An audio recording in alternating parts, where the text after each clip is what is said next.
Being helpful is super infectious. It creates tightly woven communities and it brings a deeper rooted connection to what we need to focus on for a better now and a better future. Half a day, this is Tori Manley speaking on Fanachu. Biba Chamoru. Pew, pew, pew, pew, pew, pew.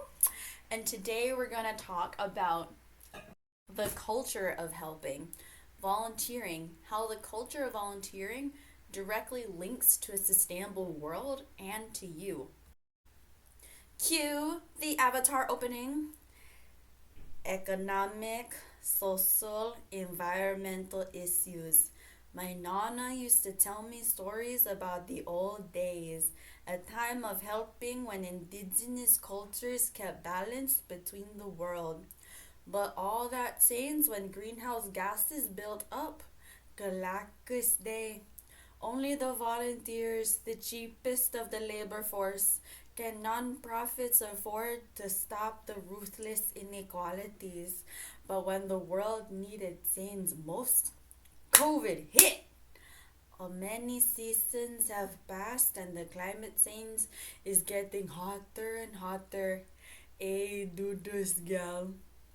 4 years ago, the sustainability and climate change efforts were backed up by COVID, and we need volunteers to fight against the greenhouse gases, leaving me to resist putting my aircon on full blast. Oh, my big one is hot.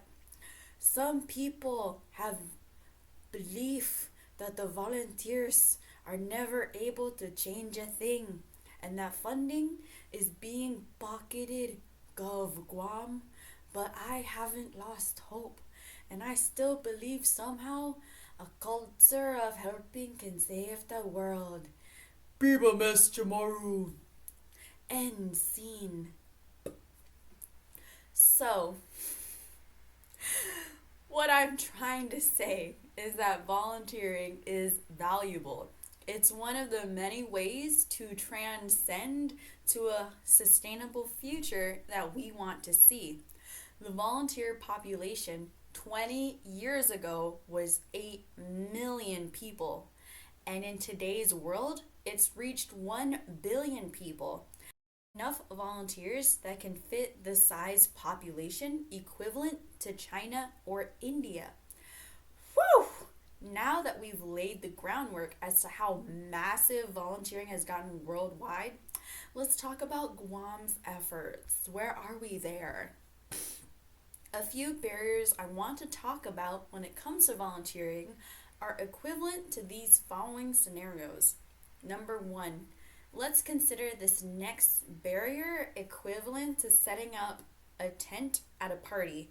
Not the pop-up tent, the 20 or 40-foot tents.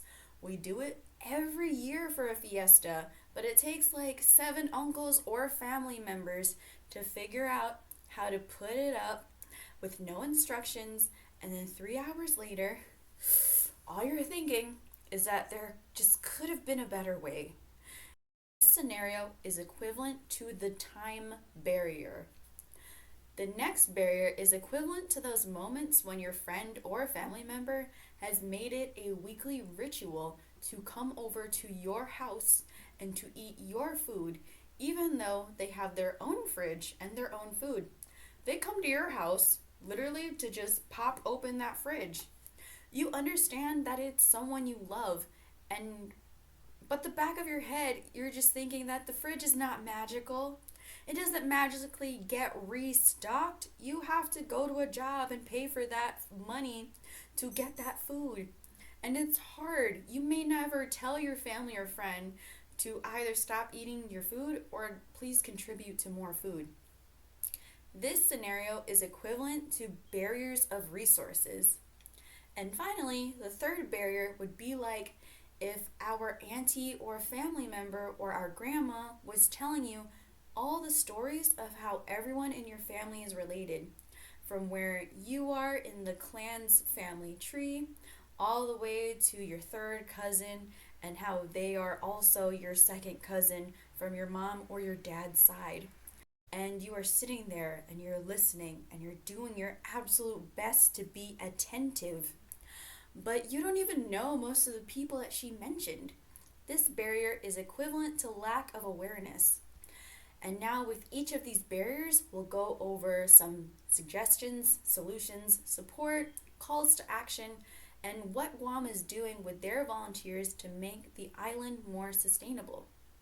Into the barrier of time, let's dip into a different story related to volunteering. Imagine you're asleep, then all of a sudden, your alarm starts pestering you.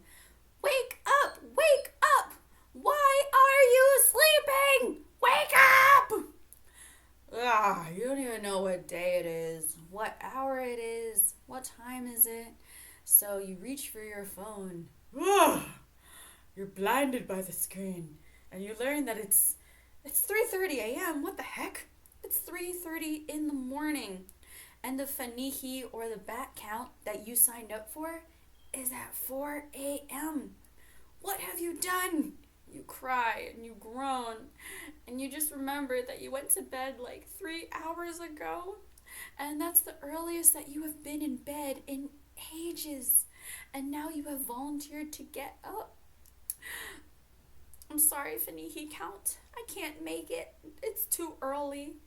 So you put the alarm on snooze, beep, shut up, and you go back to sleep. Self-care.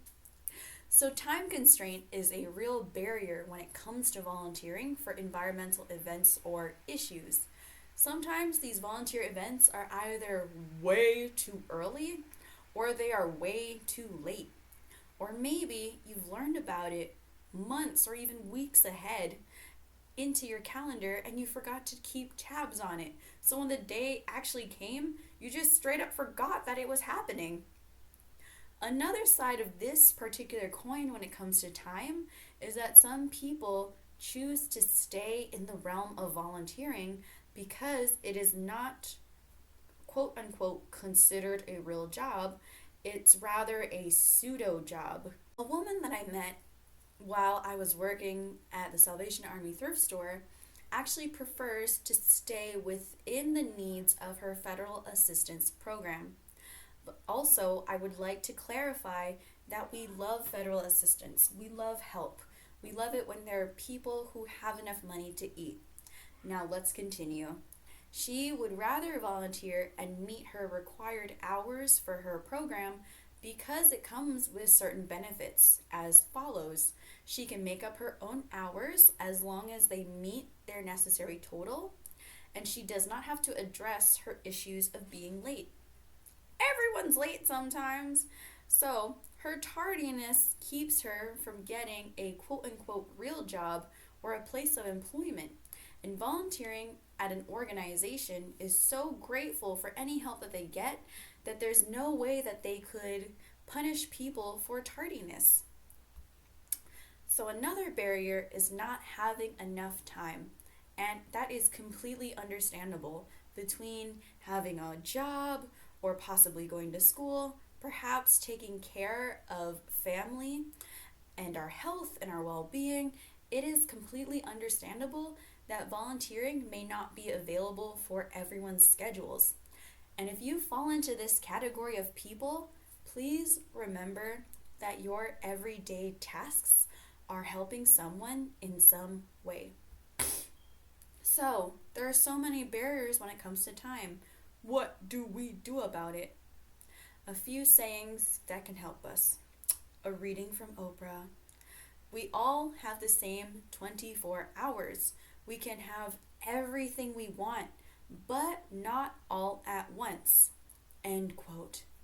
So throughout our lives, many of us are repeating scenarios and events, but I don't mean the repetitiveness of going to school or going to work. I'm specifically thinking about people in your life or scenarios that feel more, how do I say, like a lesson rather than a blessing. So let's go back to the example with our 20 or 40 foot tarp tent. Every year, or maybe even every month, we are assembling this tent for either a fiesta or an event, and this tent does not come with labels or instructions. This is an example. So pretend this is a life situation that we relive that can have a better outcome. For using the example with the tent, we could put labels on it. We can come with instructions. There could be a game plan as to who is designated for the tent and what their specific role is before you go into putting up the tent. Some people leave the tent up completely for the whole year and save time setting up altogether. So, leaving the tent up can be equivalent to protecting your energy, especially from people that you, for example, may have the same arguments with, or certain scenarios that don't reach your highest good. So, choose to reevaluate what is costing you time in your life that do not mirror your best self. So, with that being said, my call to action is reflective. Ask yourself what your day looks like and how much of it contributes to your well being. I encourage you to think about how much time goes towards learning, creativity, expression, regular maintenance such as laundry, cooking, or cleaning. Also, think about your spirituality, practices, and physical movement. I ask you this because these are the foundations to becoming your highest self. So each moment of your day goes towards your greater good first. And you can do enough good when you have enough good. And with that enough good, you can share it with others. Please remember that time is costly and we do not have a lot of it. The next barrier is equivalent to those moments when your friend or family member has made it a weekly ritual to come into your house and eat your food, even though they have their own fridge and their own food. You understand that it's someone you love, but in the back of your head, you're thinking your fridge is not magical. But what are you gonna do? You can't tell them to stop eating your food. That's just not Chamorro. In Chamorro society, there is an abundance and enough resources for everyone. This is equivalent to the barrier of resources. Something that I hear from volunteer coordinators all the time, or really anywhere that we go in today's world, is the lack of resources. So let's talk about PJ. PJ is a forester from the Department of Agriculture, and he's one of the many people in natural resources that volunteer at the Island Grow Power Nature Park in Dedido. Although his forester program doesn't have enough money for all of his ambitious projects and dreams, he keeps his eye on a bright and positive future. So thinking about that bright and positive future, he also sees what's happening today. In today's reality, there are threats of erosion. There's erratic and extreme weather. The umbrella of climate change is upon us, and it pushed him to do something. These threats are the driving changes that pull us to that future. Let us reject the crazy future of impending doom and let's work towards a future with more trees. Trees. Thankfully, there are many people that feel the urgency about climate change. And CJ gets a lot of community members calling his office asking what they can do to help.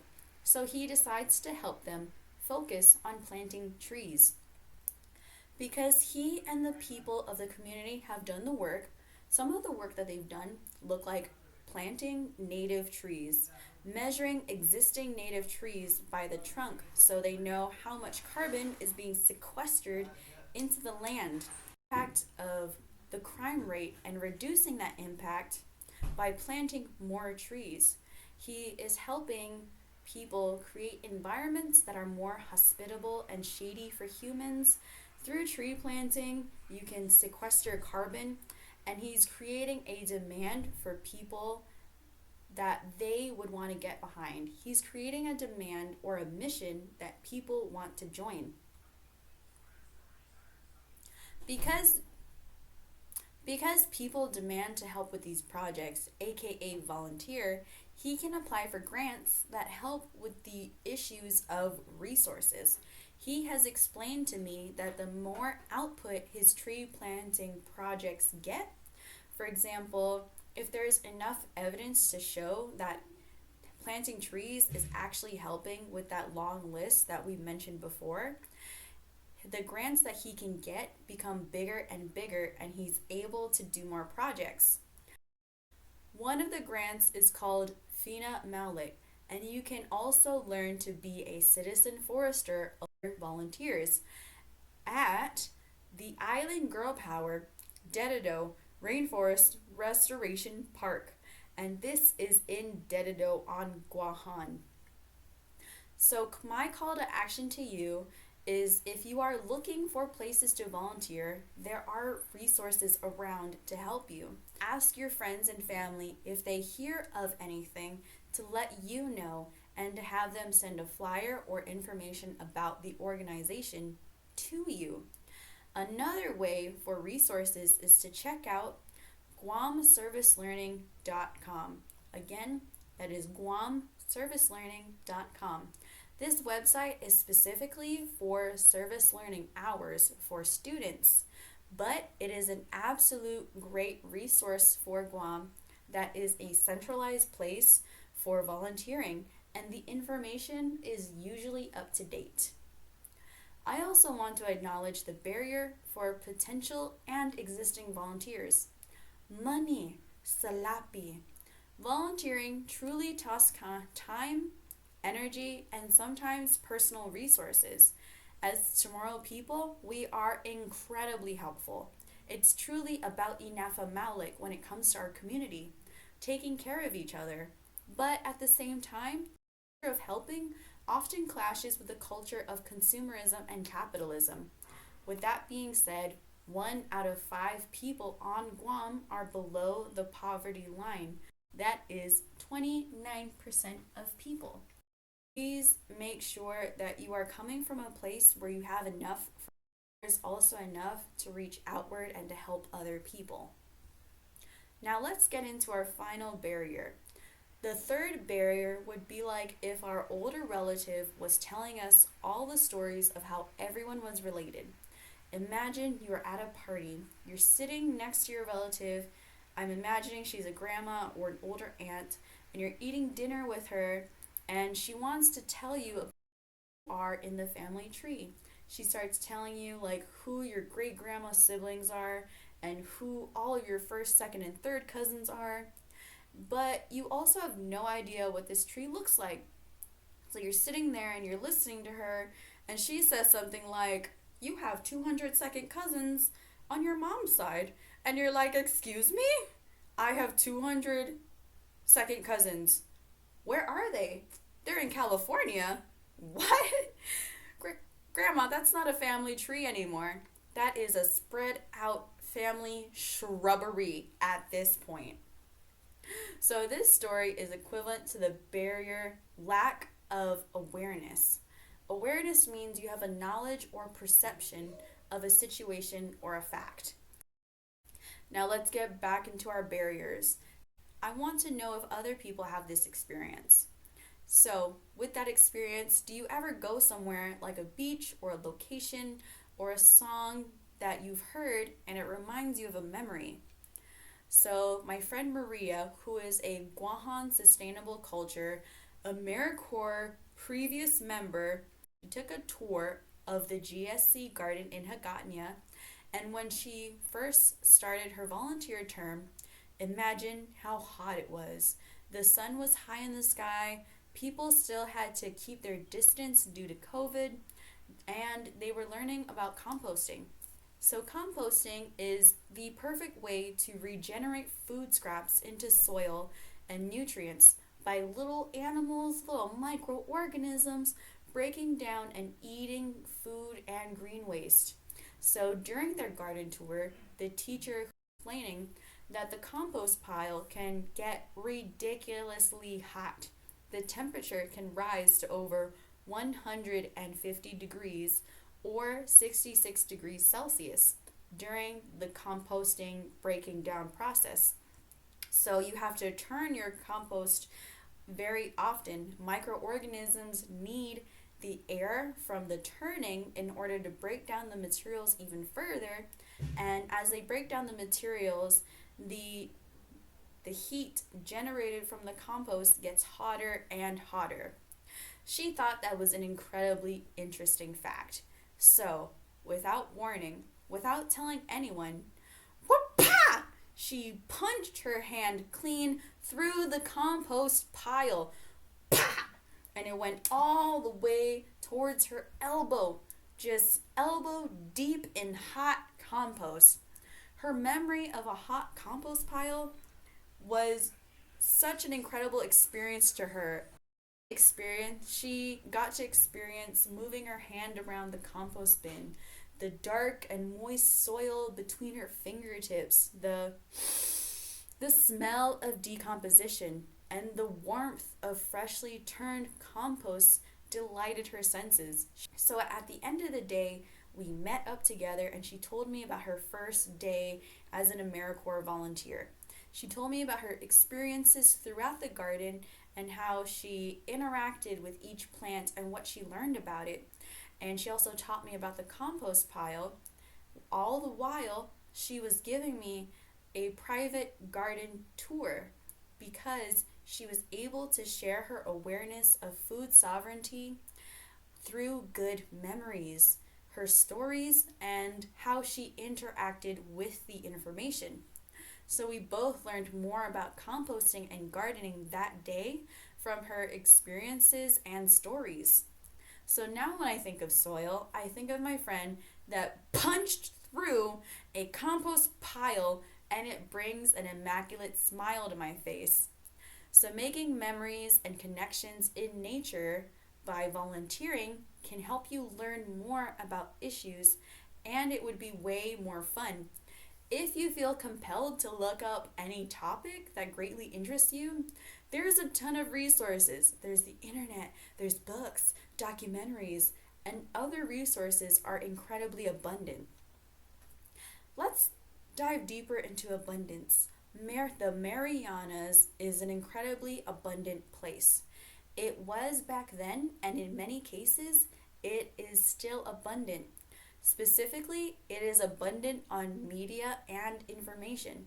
There's so much information being uploaded today to the internet and on social media that it pulls our attention every which way. Our biology, the mind and body, was not meant to take on this much information that we are consuming on a daily basis, whether it's through Instagram, social media platforms, or the work that you have in your everyday life. We were not meant to simply learn by looking at a screen or listening to a podcast.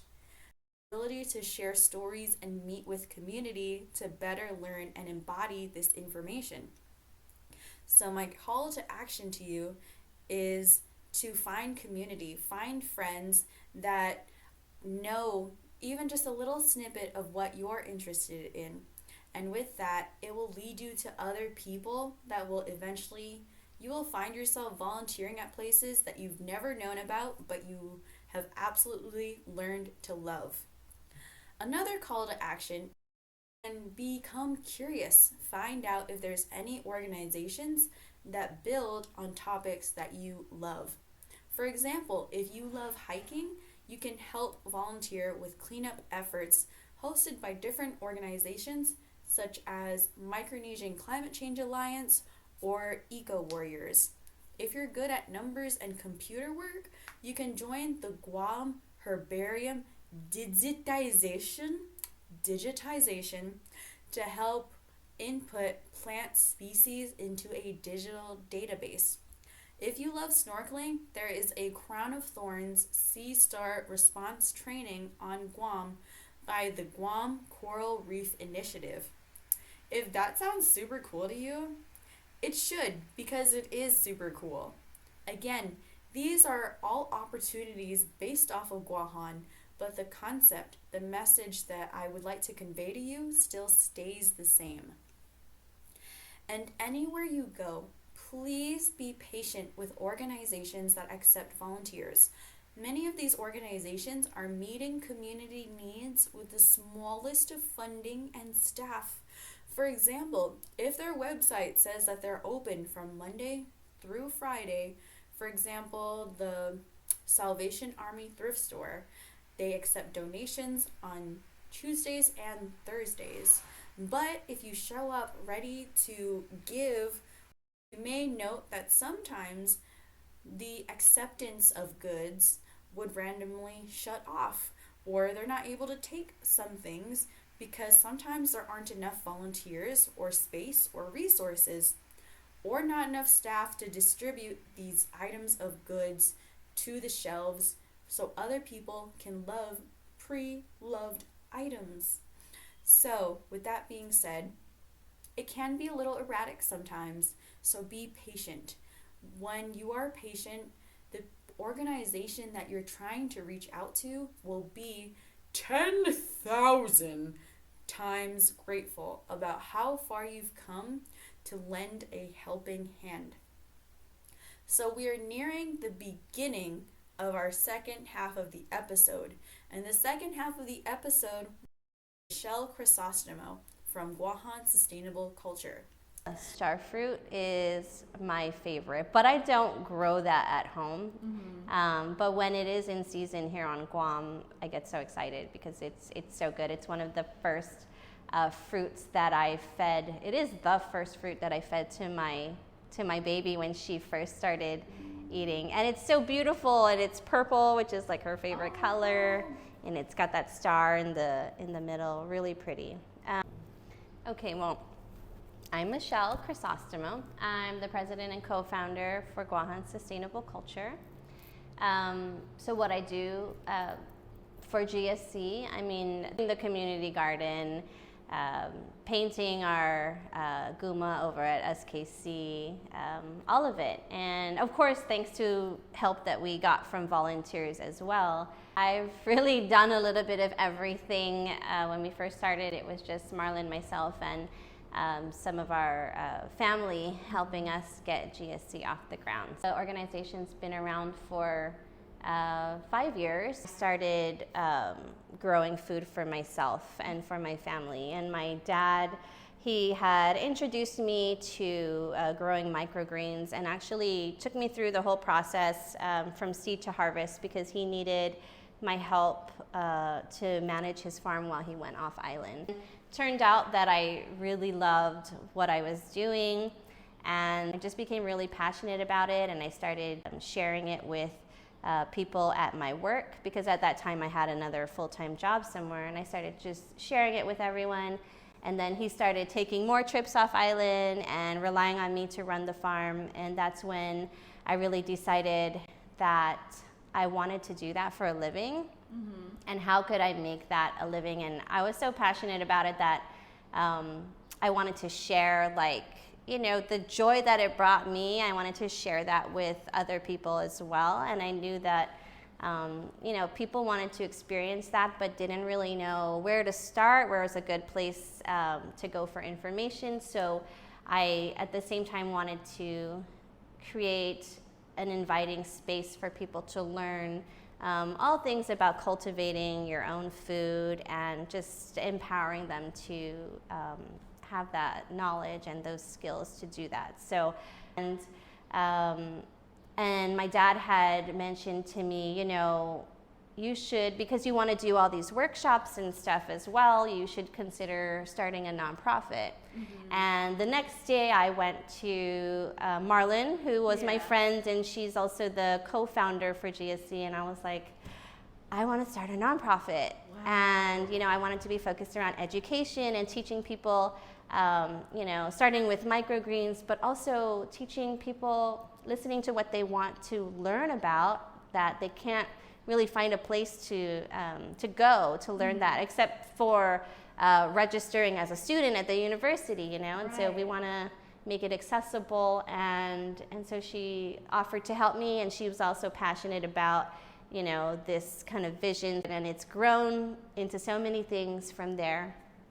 So initially, when we first started our workshops, we were going out there looking for experts to come and speak because we weren't the experts in a lot of topics. We actually started reaching out to instructors from UOG, ones that may have retired and had a lot of free time and were willing to come back and kind of share that knowledge. And so we started with my dad, who had retired from UOG after 28 years, taught the first microgreens workshop, and then we had Mr. Frank Cruz, a retired UOG instructor as well, come and teach hydroponics.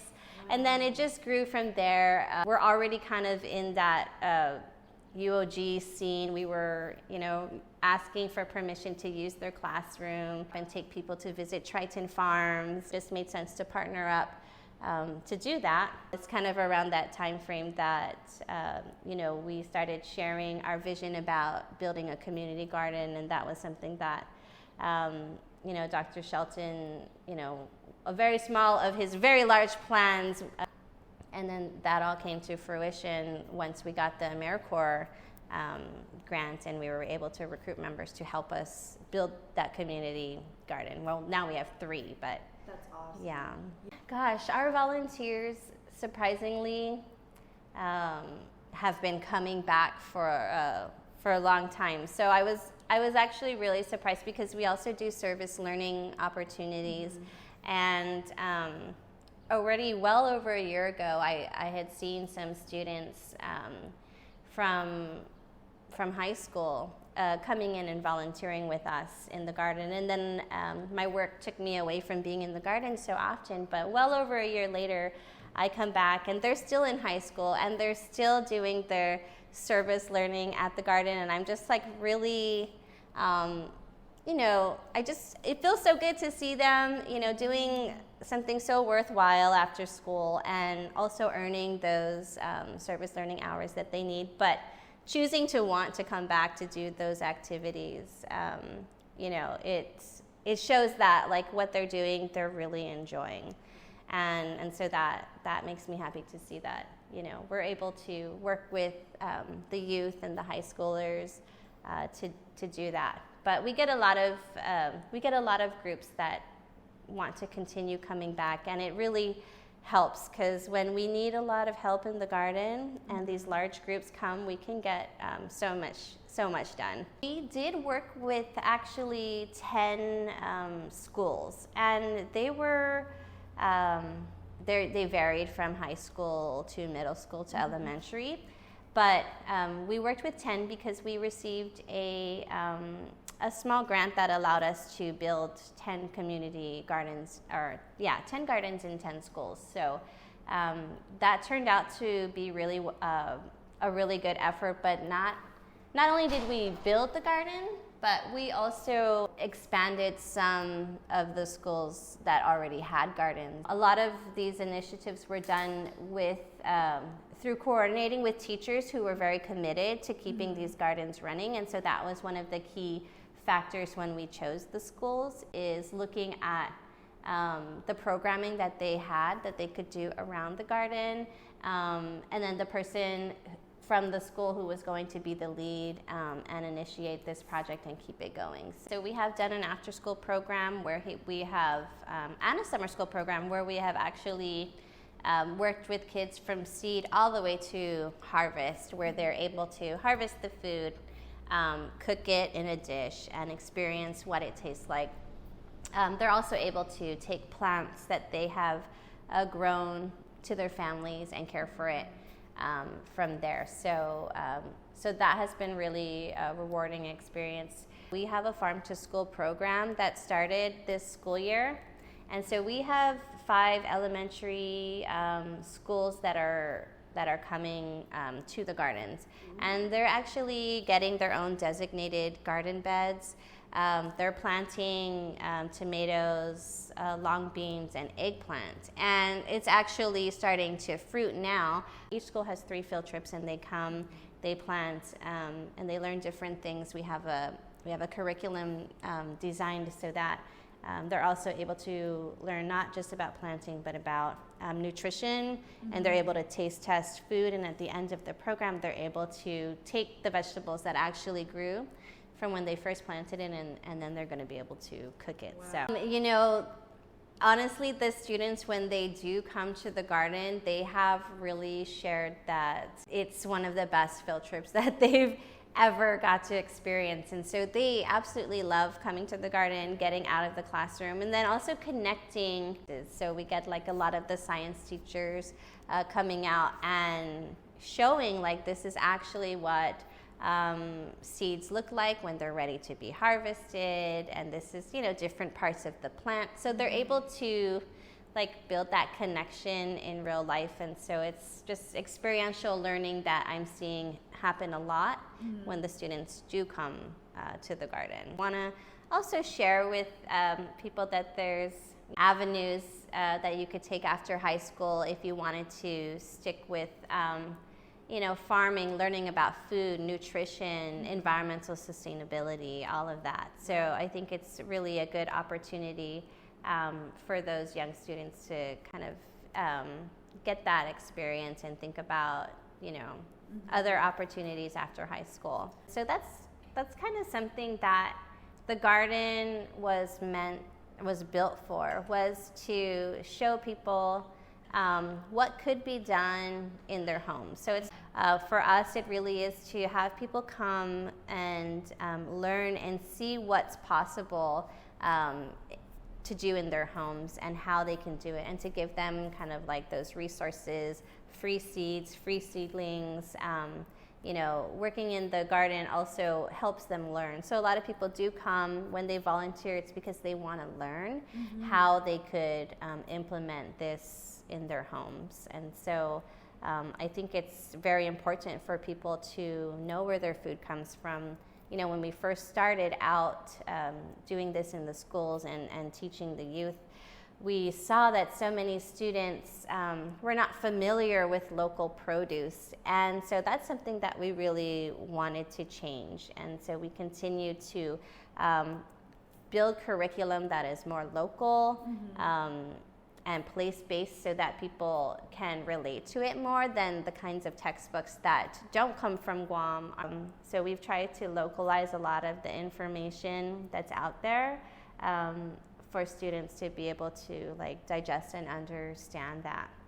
I think a lot of this stuff can be implemented at home. We're trying to also start on some composting initiatives and in hopes that we could really reduce a lot of the food waste that ends up in landfills on a residential level. So we're starting small, but it's something that needs to be done, that I think will grow into something a lot bigger. We just need to start somewhere. So yes, we'll be starting a project with Guam EPA very soon to start the residential composting, and then the G3 Conservation Corps, we're actually meeting with them this afternoon, to also discuss composting initiatives, food recovery, and food waste. And so I think that's going to be one of our big focuses this year, because it definitely is something that we need to just start and get off the ground. And I think it'll be successful, and everyone can do that. Everyone can compost, save their food waste, divert it from landfills, and we want to show people how easy it could be. Since we're on the topic of volunteering, I just wanted to kind of share our volunteer information. So you could always sign up to volunteer on our website. It's gusustainable.org/volunteer. And there we have all of the volunteer opportunities at our Deredo Garden, our Hagåtña Garden, and our Tamuning Garden. And so the days are there. You're usually working with our AmeriCorps members, so they have a lot of fun, and you'll also be learning a lot. And we welcome people of all ages to come and volunteer. So you could bring your family as well and make it a family day. We've seen people do that too. So you could sign up online, or you could give us a call. Our office is 734-4721 if you have any questions.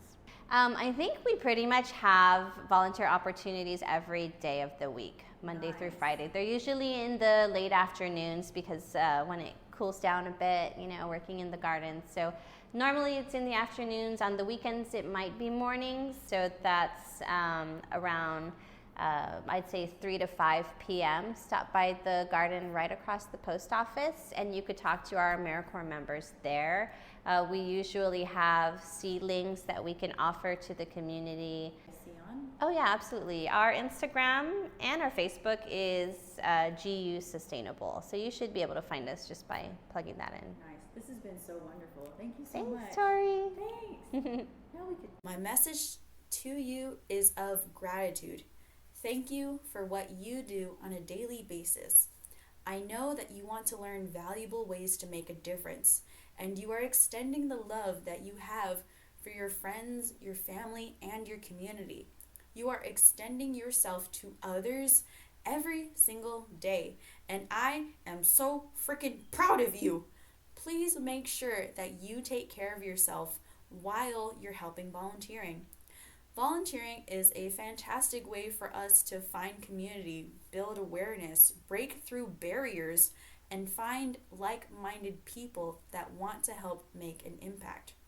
Now here's a quote that I learned from the Earth Charter Preamble, and I thought you would enjoy it. We must realize that when basic needs have been met, human development is primarily about being more, not having more. I want to share that a helping culture can be a way of being more of yourself.